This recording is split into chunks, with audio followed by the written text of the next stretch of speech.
नमस्कार, बहुत बहुत स्वागत है आपका मौलिक शक्ति न्यूज में और मैं हूं आपके साथ साइमा। कांग्रेस के राष्ट्रीय अध्यक्ष मल्लिकार्जुन खड़गे ने एक बार फिर से बीजेपी सरकार पर जमकर निशाना साधा है, जिसके बाद एक बार फिर से सियासी गलियारों में इसकी चर्चाएं तेज हो गई हैं। तो क्या कुछ कहा है मल्लिकार्जुन खड़गे ने और किस मुद्दे पर निशाना साधा है, चलिए आपको पूरी स्टोरी पॉइंट टू पॉइंट बताते हैं। दरअसल कांग्रेस अध्यक्ष मल्लिकार्जुन खड़गे ने केंद्र की मोदी सरकार पर मनरेगा को कमजोर करने का गंभीर आरोप लगाया। उन्होंने कहा है कि मनरेगा में कटौती करना और इसको लागू करने की प्रक्रिया में बाधा डालना संविधान के खिलाफ अपराध है। खड़गे ने दावा किया है कि मोदी सरकार गरीबों की जीवन रेखा मनरेगा को तड़पा तड़पा कर खत्म करने की कवायद में जुटी है। सोशल मीडिया प्लेटफॉर्म एक्स पर अपने बयान में खड़गे ने कहा कि मोदी सरकार ने मनरेगा के खर्च को वर्ष के पहले 6 महीनों के लिए 60% तक सीमित कर दिया है। ये योजना संविधान के तहत काम का अधिकार सुनिश्चित करती है और इसमें कटौती करना संविधान का उल्लंघन है। इतना ही नहीं, उन्होंने आरोप लगाया है कि सरकार की नीतियां गरीब विरोधी हैं और मनरेगा को धीरे धीरे खत्म करने की साजिश रची जा रही है। उन्होंने इस पर मोदी सरकार से 5 सवाल भी किए हैं। तो क्या है खड़गे के 5 सवाल? पहला सवाल है कि क्या ऐसा मोदी सरकार केवल इसलिए कर रही है क्योंकि वो गरीबों की जेब से करीब 25,000 करोड़ रुपए छीनना चाहती है, जो कि हर साल के अंत तक डिमांड ज्यादा होने पर उसे अगले वित्तीय वर्ष में अलग से खर्च करने पड़ते हैं। दूसरा, चूंकि मनरेगा एक मांग आधारित योजना है, इसलिए अगर आपदाओं या प्रतिकूल मौसम की स्थिति में पहली छमाही के दौरान मांग में वृद्धि होती है तो क्या होगा? क्या ऐसी सीमा लागू करने से उन गरीबों को नुकसान नहीं होगा जो अपनी आजीविका के लिए मनरेगा पर निर्भर हैं? तीसरा सवाल, सीमा पार हो जाने पर क्या होगा? क्या राज्य मांग के बावजूद रोजगार देने से इनकार करने के लिए मजबूर होंगे या श्रमिकों को समय पर भुगतान के बिना काम करना होगा? चौथा, क्या ये सच नहीं है कि एक ताजा रिपोर्ट के अनुसार केवल 7% परिवारों को वादा किए गए 100 दिन का काम मिल पाया है? लिबटेक 21 मई तक करीब 7 करोड़ पंजीकृत वर्करों को मनरेगा से आधार बेस्ड पेमेंट की शर्त लगाकर बाहर क्यों किया गया? पांचवा, 10 सालों में मनरेगा बजट का पूरे बजट के हिस्से में सबसे कम आवंटन क्यों किया गया? गरीब विरोधी मोदी सरकार मनरेगा मजदूरों पर जुल्म ढालने पर क्यों उतारू है? इतना ही नहीं, कांग्रेस अध्यक्ष खड़गे ने मांग भी की है कि मनरेगा श्रमिकों को प्रतिदिन 400 रुपए की मजदूरी दी जाए और सालाना कम से कम 150 दिनों का रोजगार सुनिश्चित किया जाए। कांग्रेस अध्यक्ष ने मनरेगा को ग्रामीण भारत की रीढ़ बताते हुए कहा है कि ये योजना गरीबों के लिए आर्थिक सुरक्षा और आजीविका का प्रमुख स्रोत है। उन्होंने ये भी आरोप लगाया है कि सरकार ने तकनीक और आधार के नाम पर श्रमिकों को योजना से बाहर कर दिया। इतना ही नहीं, खड़गे ने कहा कि ये गरीबों के साथ धोखा है। मनरेगा को कमजोर करके सरकार ग्रामीण अर्थव्यवस्था को नुकसान पहुंचा रही है। खड़गे ने आगे कहा है कि मनरेगा पर खर्च रोकने की कुल्हाड़ी हर गरीब के जीवन पर मोदी सरकार द्वारा किया गया गहरा आघात है। कांग्रेस पार्टी इसका घोर विरोध करती है। 3 चरणों में खत्म करने की साजिश। जी हाँ, कांग्रेस ने दावा किया है कि सरकार ने मनरेगा को खत्म करने के लिए 3 चरणों की रणनीति अपनाई है। पहला, आधार आधारित भुगतान प्रणाली के जरिए लाखों श्रमिकों के जॉब कार्ड हटाना।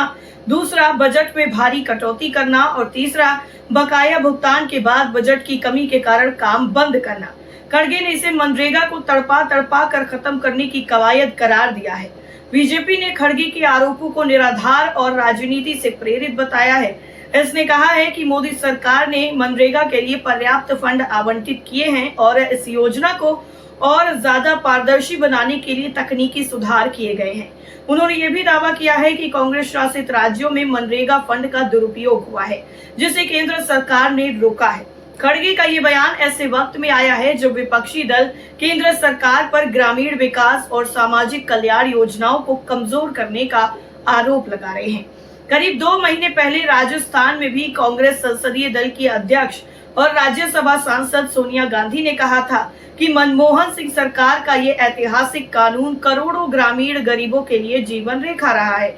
ये चिंताजनक है कि बीजेपी सरकार ने इसे व्यवस्थित रूप से कमजोर किया है। उन्होंने कहा कि महात्मा गांधी राष्ट्रीय ग्रामीण रोजगार गारंटी अधिनियम यानी मनरेगा के लिए बजट आवंटन 86,000 करोड़ पर स्थिर है, जो जीडीपी के प्रतिशत के हिसाब से पिछले 10 सालों में सबसे कम है।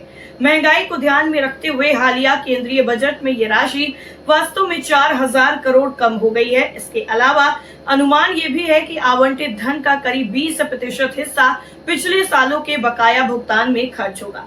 आपको बता दें कि सरकार ने वित्तीय वर्ष 2024-25 के लिए मनरेगा के लिए 86,000 करोड़ रुपए आवंटित किए हैं और ये पिछले वित्तीय वर्ष 2023-24 में योजना की वास्तविक व्यय 1.05 लाख करोड़ रुपए से 19,297 करोड़ रुपए कम था। बहरहाल एक रिपोर्ट के मुताबिक 2024 के अंतरिम बजट में सरकार द्वारा इस योजना के लिए आवंटित किए गए 86,000 करोड़ रुपए कम पड़ने के बावजूद केंद्रीय वित्त मंत्रालय ने मंत्रालय के सभी अनुरोधों के बाद भी योजना के लिए बजट में संशोधन नहीं किया। मनरेगा को लेकर ये पहला मौका नहीं है जब विवाद हुआ हो। पीएम मोदी ने 2015 में भी इस योजना को कांग्रेस की विफलताओं का जीवंत स्मारक करार दिया था, लेकिन कोविड-19 महामारी के दौरान इस योजना की उपयोगिता साबित हुई, जब लाखों प्रवासी मजदूरों के लिए ये रोजगार एकमात्र जरिया बनी। इससे पहले भी खड़गे आरोप लगा चुके हैं। दरअसल कांग्रेस के राष्ट्रीय अध्यक्ष मल्लिकार्जुन खड़गे ने अभी हाल ही पर पार्टी के एक सांसद और 3 विधायकों के खिलाफ प्रवर्तन निदेशालय यानी ईडी की छापेमारी को कर्नाटक में पार्टी को विभाजित करने की साजिश करार दिया। खड़गे ने कहा कि कांग्रेस पार्टी को निशाना बनाया जा रहा है। इसका उद्देश्य पार्टी के भीतर मतभेद पैदा करके उससे लाभ लेना है, लेकिन वो अपने प्रयासों में सफल नहीं होंगे।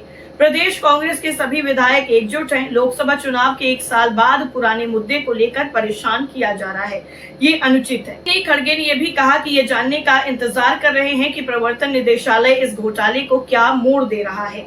उन्होंने कहा कि रुपयों की हेराफेरी का मामला केंद्रीय एजेंसी पर छोड़ दिया गया है। कांग्रेस ईडी की जांच में हस्तक्षेप नहीं करेगी।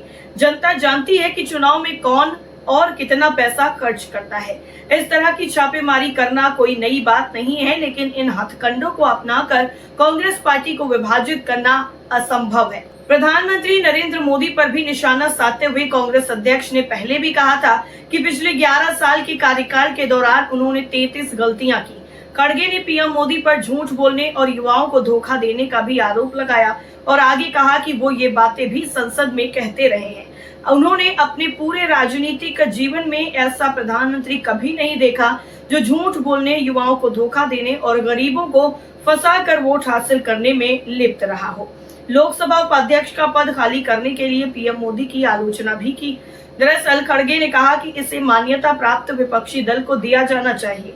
कांग्रेस पार्टी ने अपने कार्यकाल के दौरान ऐसा किया था। पीएम मोदी विपक्ष को एक छोटा सा पद भी नहीं दे रहे हैं। इससे पता चलता है कि उन्हें लोकतंत्र में कोई विश्वास नहीं है और इस पूरे मामले को लेकर उन्होंने एक पत्र भी लिखा।